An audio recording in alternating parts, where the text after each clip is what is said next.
WIFO-FM in Jessup, Big Dog Country Radio, 105.5 FM. It is now time for the world-famous Butch and Bob Show, brought to you by O'Quinn & Associates, Country Financial, Murphy Builder Supply, Damon's Famous Fingers and Wings, and First Southern Bank. Most people understand the need for life insurance, but not many want to talk about why it's essential to your financial plan. It may seem intimidating, but it doesn't have to be. Don't get overwhelmed. Get started with Country Financial. Call me, Sean O'Quinn, today at 588-1051 and let me work with you to find life insurance that gives you the protection you need at a price you can afford. Life insurance policies issued by Country Life Insurance Company and Country Investors Life Assurance Company, Bloomington, Illinois. Since 1946, Murphy's Builder Supply has been serving the folks of Jessup, Wayne, and surrounding counties with quality products and knowledgeable service. Matter of fact, they feel they sell service first to make sure you get exactly what you need for your home improvement projects. And with each employee at Murphy's being there for 10 years or more, you know you're talking with someone with the experience to help you with building supplies, tools, paint, and all the things you need from a full-service hardware store. The best choice in home improvement is Murphy's Builder Supply, 156 Northeast Broad Street, Jessup. Damon's Famous Fingers and Wings in Wayne County is a popular thing to dine in or take out for one delicious meal, and with the low great prices, it's simply a steal. Famous for the variety of sauces, mild, wild, insane, or inferno. When it's time to eat lunch or dinner, Damon's Restaurant the place to go. Located in the middle of town on West Cherry Street, yes, Damon's Famous Fingers and Wings simply can't be beat. So next time you're hungry and looking for a great meal, head to Damon's Restaurant and enjoy a great deal. The number to call is easy, 588-WING, 588-9464, the real thing. Damon's Famous Fingers and Wings. Those chicken wings are a very popular thing. Hi, I'm Raymond Brown. And I'm Mandy Yeomans. At First Southern Bank, our customers are like family. As a locally owned community bank, we're dedicated to helping our clients succeed.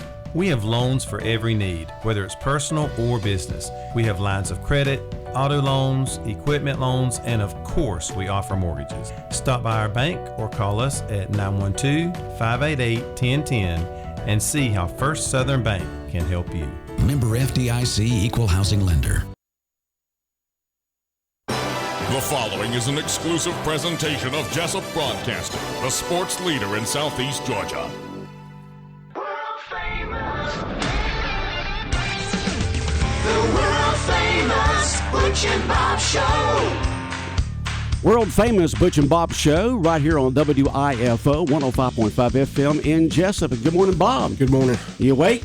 I'm awake. Had a long night last night for Wayne County baseball, but great victory for the Yellow Jacket varsity baseball team, and we'll talk about that in a little while. But right now we got a special guest in this morning. Who do we have, Bob? We've got a candidate for county commissioner in District 3, Corbett Nichols, has joined us. Got to have my scorecard here just to update everybody on the county commissioner races, which are coming up primary May. And only one county commissioner in office is qualified to run for another term and has no opposition. That's District 2 Representative Kevin McCrary. In District 1, the incumbent Herschel Harris not seeking re-election, and 3 Republican candidates on the ballot. In District 1, they're Mike Gordon, Brian Griffiths, and Stephen Jones. In District 3, incumbent Mike Roberts stepping down from his seat. And this race is the most crowded with 4 candidates, with one of them our guest, Corbett Nichols. The other 3 are Tim Hopkins, Larry Brantley, and former Jessup Commissioner Morris Melvin. In District 4, incumbent James Thomas unopposed on the Democratic ballot, but has Republican opposition by lone candidate Fred Anderson, and that race will go to November. And in District 5, of course, the 2 candidates are Kathy Keith and Jamie Hickox. But Mr. Nichols, appreciate you being here, running for District 3. Tell us, first of all, a little bit about yourself and why you decided to run for this county commission seat. Okay. Well, when I was about 17, I joined the Army. I'm from Oklahoma originally. I am a Sooner, so I know you're a Sooner? I know you're a big time Bulldog fan and Steelers fan, from what I hear. And you were in the Army, you said? Yes, sir. Okay. I was in the Army for 13 years. I was a military police officer. I've been to Iraq, Afghanistan, Kosovo, Bosnia. Well, you got the build for it, let me tell you. You can do security real well. Yeah. You met J.R. Bryant? He's a big member Sooner. He played at Oklahoma. No, I don't. You don't know J.R.? No, I don't really know him. But as far as Wayne County, that's my connection to Oklahoma. That's the J.R. Bryant. He played there. I think in Oklahoma we do Brian Ballsworth, or you got to know the balls. But as far as the Army, I spent 13 years in there doing law enforcement, and I got out here at Fort Stewart. I actually lived in Jessup while I was stationed at Fort Stewart. I kind of fell in love with the place. You know, it's a lot of sunlight. I used to ride motorcycles a lot back then. I was fresh back from Iraq. It's like the best of both worlds. It's like pretty much like a paradise because you can be at the beach in 45 minutes, or you can be hunting at the same time. Yeah, I'm a big time hunter. I love hog hunting. We have a lease down in Manningtown. We hunt in and stuff down there. We do a lot of fishing. My father-in-law is like pretty much the king of the Altamaha River. If you ever want to make an appointment with him, you better have a boat because he's who is your father-in-law? Ricky Bennett and Ricky Bennett. Ricky Bennett. Okay. So who did you marry? You got a local lady? Yes. We've been together for almost 6 years now. We have a daughter now, and she had a kid previously, and what's her name? Crystal Bennett. Okay. Our little girl plays rec ball here, Calvary Baptist, and all that stuff.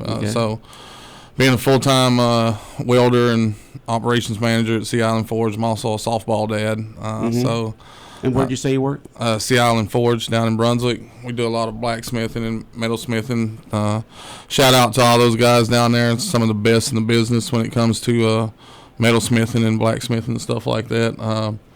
It's really awesome to work down there and watch because we have a master smith down there. And if you ever see a master craftsman, you know, in his craft working down there, you can really take up a lot of lessons. Skill and art, right? Yes. I mean, his name's Mr. Randy, and he's pretty much the best I've ever seen with metal. So even as operations manager, I'll be standing there with a welding hood taking notes. I like the fact that you've got a Wayne County WC cap on. Yeah. So you integrated here into the community. Yes. Yellow Jacket fan, right, Corbett? I am. Like I said, our daughter plays softball here. I mean, we're big into the rec center. We're big into the Calvary Baptist sports. I mean, you almost have to be if you have kids because that's just what.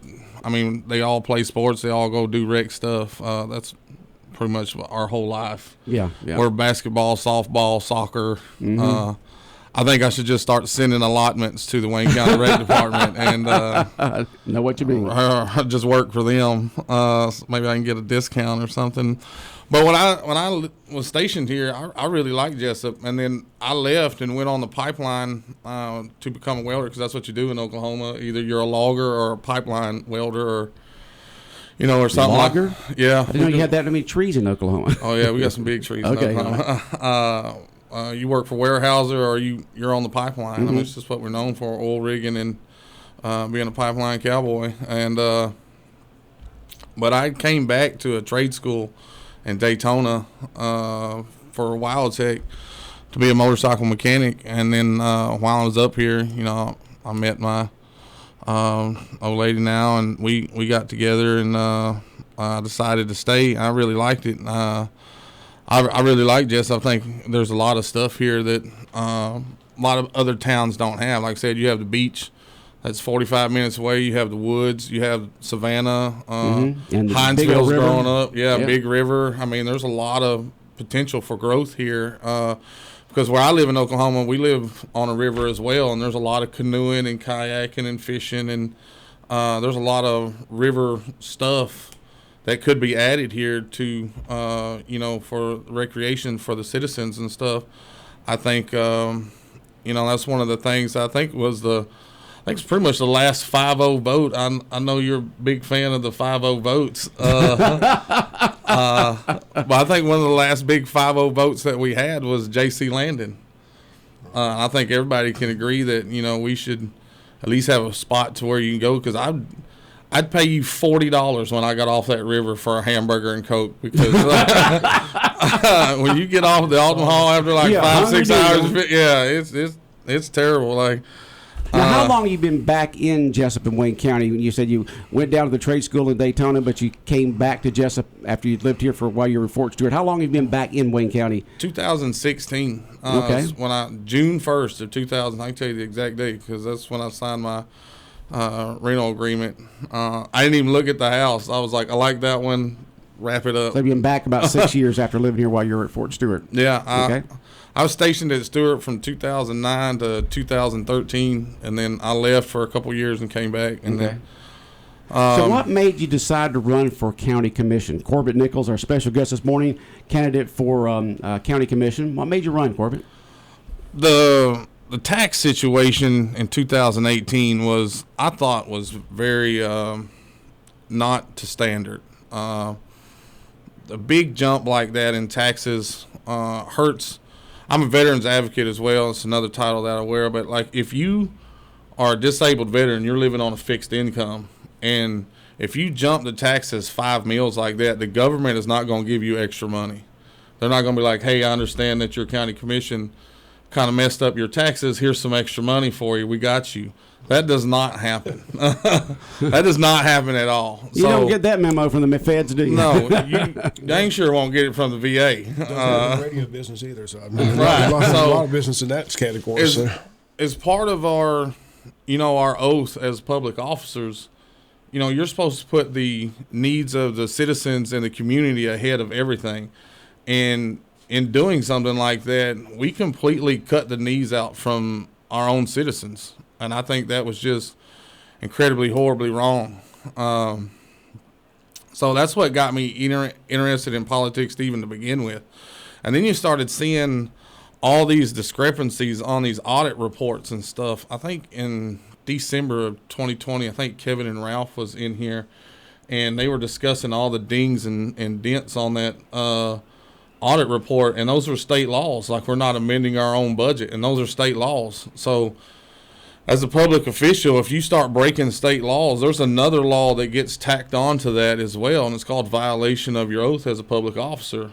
And oaths and honor and loyalty, integrity, and stuff like that, those are not just fancy words that soldiers use or people like me use. Those are binding, obligations and stuff that you have to live up to. If you're going to wear that badge, it's a badge of honor. If you're going to wear this title and position, you need to live up to that position. And I don't think that we were doing that. And I was a non-commissioned officer in the Army. I was not an officer. I was a sergeant. So we're a little bit different. We're pretty much the backbreakers of the military. That's why they call the NCO Corps the backbone of the military, because you're the ones that gives it, we're the ones that execute it. So we need somebody in there who's got a backbone to say, no, we're not going to do this.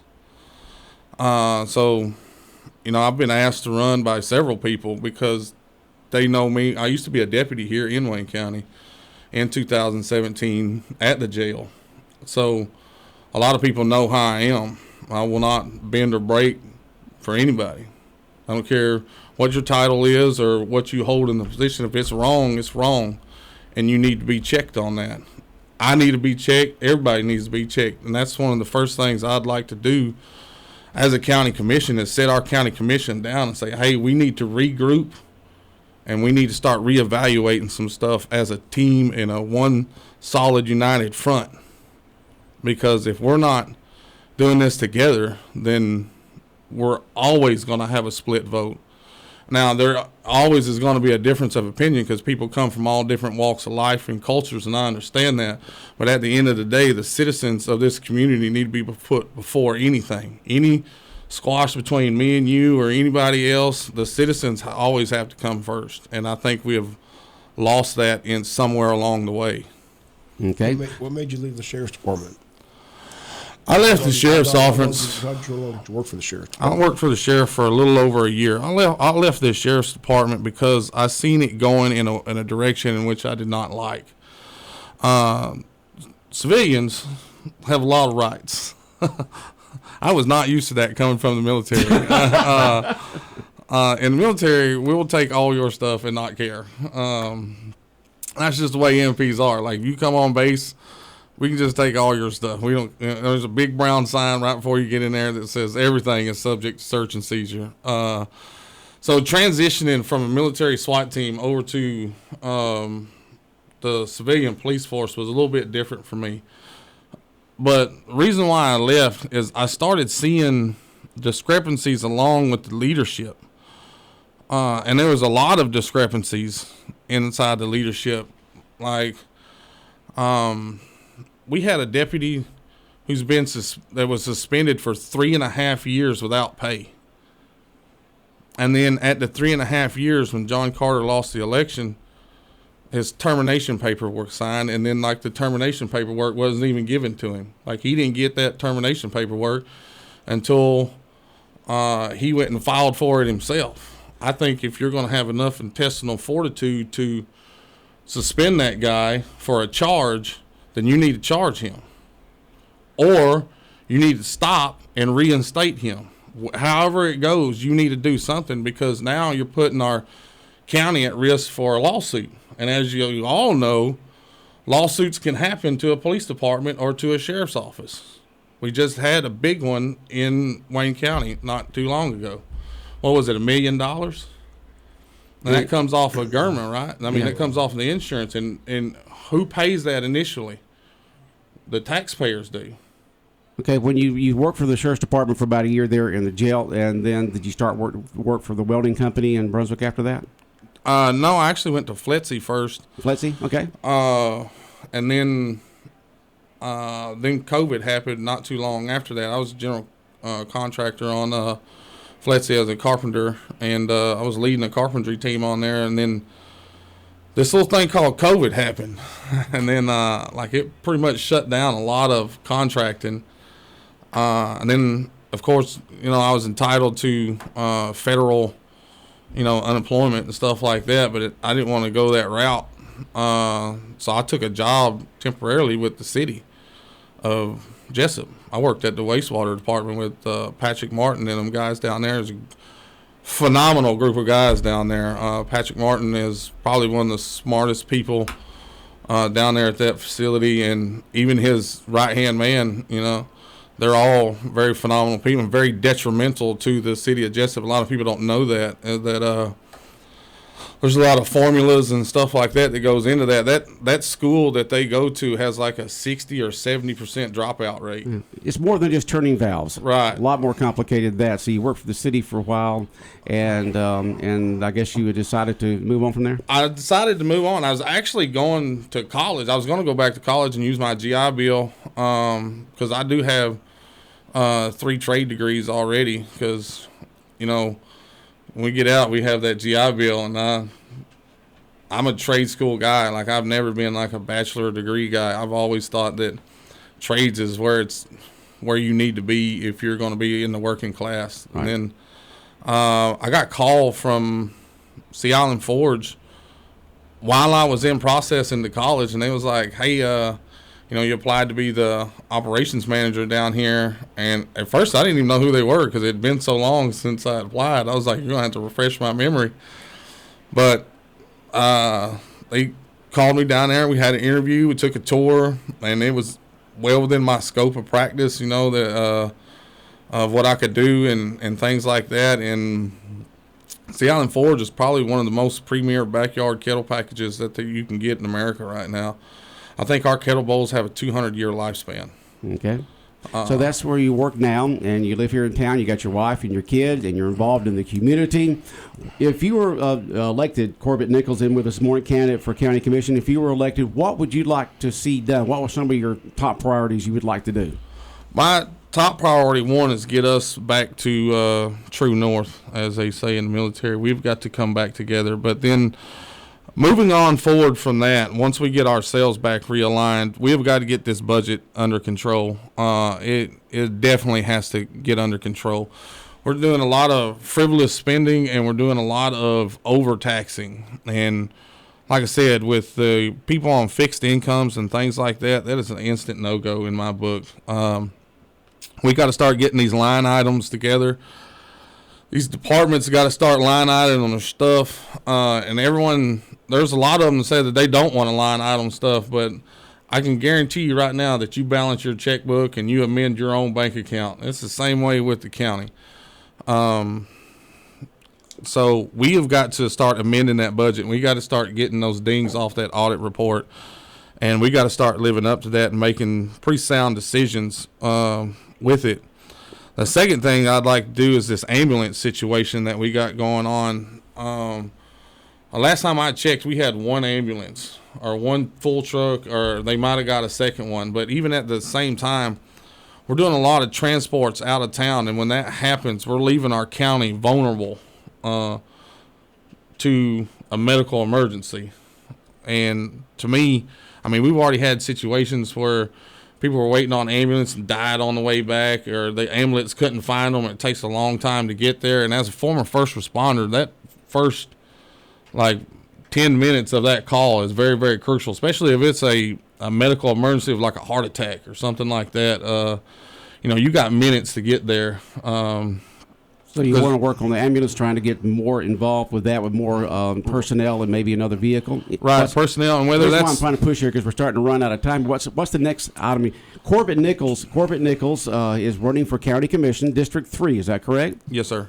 Corbett Nichols, and Corbett's got some ideas here I'd like for you to know about, what he'd like to see implemented if he's elected as county commissioner. Corbett? So the other one is drug court. We have got to completely revamp that system. The drug court. And at first I was completely against drug court, but then after seeing some of the successes and stuff like that, I decided that maybe we should need it, but it definitely needs to be revamped to further their success, whether it be job marketing, whether it be giving companies a tax break for hiring second chance people if they turn their life around or something like that. We've got to get these people off the streets, and we got to get them help inside of an economy that they could, succeed in life. But what would you like to see changed in drug court? I know it's been going on for a long time. They've had some success stories. What would you like to see? How would you like to see it improved? Definitely the drug court itself. I think I would like to see it limited too. You need to want to be there. I've seen people come into jail. As a former jailer, I've seen people come into drug court, and they've been in drug court 10, 15 times, and it's not working. So we should pull the drug court officials and maybe some of the sheriff's officers aside and sit down and have some kind of a meeting to say, hey, this is working, or get other counties' drug courts that has success stories and mirror theirs and try it in ours. But we can't just keep having the same thing. And I know them drug court officials over there are trying. They're trying real hard, and it's up to the person whether they want to succeed or not. But we have got to start revamping that so we're not spending a bunch of money of the taxpayers' money inside a drug court for someone who doesn't want to be there. Okay. And the next subject you may have that you want to see taxes. Done? Taxes. We have got to drop that down another meal. We're $3 million in access already. So when we did that 5 meal jump, we're starting to steadily lower it back down.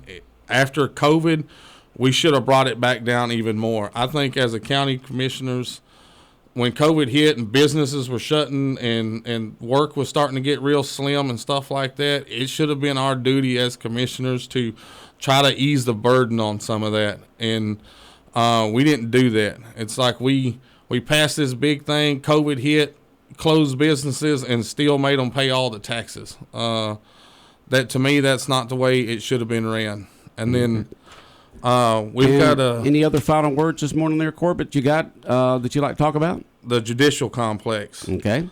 I'd like to see plans for that, because I can read schematic drawings and architectural plans, and I want to know where this $30 million proposal came from, because you need 3 bids. I want to know who put it in. I want to see the plans, and I want to know why is it costing that much money, because I deal in concrete, steel, and lumber and electricity.